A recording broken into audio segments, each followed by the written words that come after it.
राजस्थान विधानसभा पर किसका साया, नहीं होते सभी 200 सीट पर चुनाव। पिछले 3 बार से 199 सीटों पर हो रहे हैं चुनाव। 15 साल से कभी भी एक साथ विधानसभा में नहीं बैठे सभी 200 विधायक। राजस्थान विधानसभा में बुरा साया है और ये बुरा साया विधायकों पर भारी है, चुनाव लड़ने वालों पर भारी है। राजस्थान विधानसभा के नए परिसीमन के साथ 2008 से विधानसभा चुनाव शुरू हुए हैं और तब से एक परंपरा सी चली आ रही है। ये परंपरा सरकार पलटने वाली नहीं है, बल्कि कभी भी राजस्थान विधानसभा में एक साथ सभी 200 विधायक नहीं बैठ पाए हैं। ये नंबर 199 से ज़्यादा नहीं हो पाता और इस बार भी नंबर 199 से ही शुरू हो रहा है।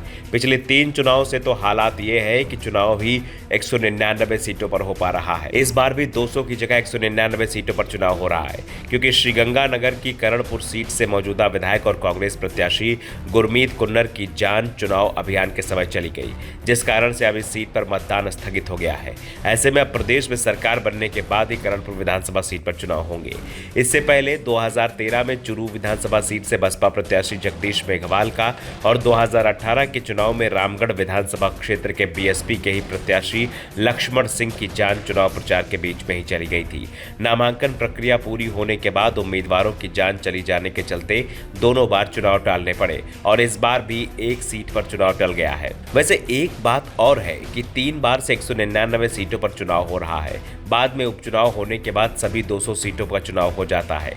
जिन विधानसभा क्षेत्रों में सरकार के गठन के बाद चुनाव हुए, उन क्षेत्रों में अब तक सत्ता पक्ष के प्रत्याशी की जीत होती आई है।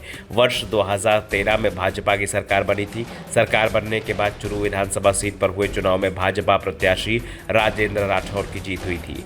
राठौर ने कांग्रेस प्रत्याशी मकबूल मंडेलिया को 24,000 वोटों से ज्यादा हराया था।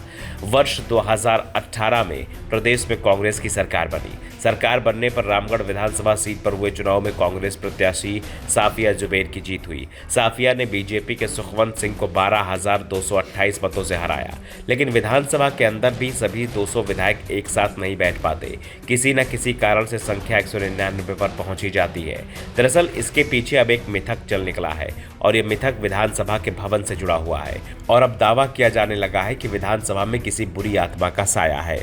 पूजा पाठ और अनुष्ठान की मांग की जा रही है। दरअसल राजस्थान विधानसभा की नई इमारत जहां बनी है, वहीं पर शमशान घाट भी था।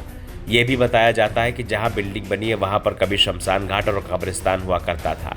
ऐसी ही तमाम बातों को लेकर बीजेपी से नागौर विधायक रहे हबीबुर रहमान ने तत्कालीन मुख्यमंत्री वसुंधरा राजे से गृह शांति की पूजा करने का आग्रह किया था। विधायक हबीबुर रहमान ने कहा था कि भवन शमशान और कब्रिस्तान पर बना है और इसकी वजह सदन के सदस्य की संख्या हर बार अधूरी रहती है। यही नहीं, सरकारी मुख्य सचेतक रहे कालू लाल गुर्जर ने भी विधानसभा भवन में पूजा पाठ करवाने की पैरवी की थी, लेकिन ये पूजा पाठ अभी तक नहीं हुआ। लेकिन पिछले करीब 15 सालों से जो परंपरा चली आ रही है कि विधानसभा के अंदर कभी एक साथ सभी 200 विधायक नहीं बैठते हैं, वो अभी भी जारी रहेगी, क्योंकि चुनाव 199 सीटों पर हो रहा है। राजस्थान में विधानसभा चुनाव के लिए 25 नवंबर को वोटिंग होगी और 3 दिसंबर को परिणाम आ जाएंगे और उम्मीद की जा रही है कि इसके बाद जो बची हुई सीट श्रीगंगानगर की करणपुर पर भी दिसंबर में ही मतदान करा लिया जाएगा, जिसके बाद विधानसभा में सभी 200 विधायक एक साथ बैठे दिखाई दे और इसके बाद विधानसभा में सभी विधायक बिना किसी विपदा के अपना कार्यकाल पूरा करेंगे। वैसे इस बार शायद विधानसभा में पूजा पाठ का भी आयोजन हो सकता है। अगर बीजेपी चुनाव जीतती है तो इस पर शायद विचार होगा, लेकिन कांग्रेस की सरकार बनी तो फिर इस तरह के विचार को अशोक गहलोत पहले ही खारिज कर चुके हैं। ब्यूरो रिपोर्ट, द नव दर्पण न्यूज।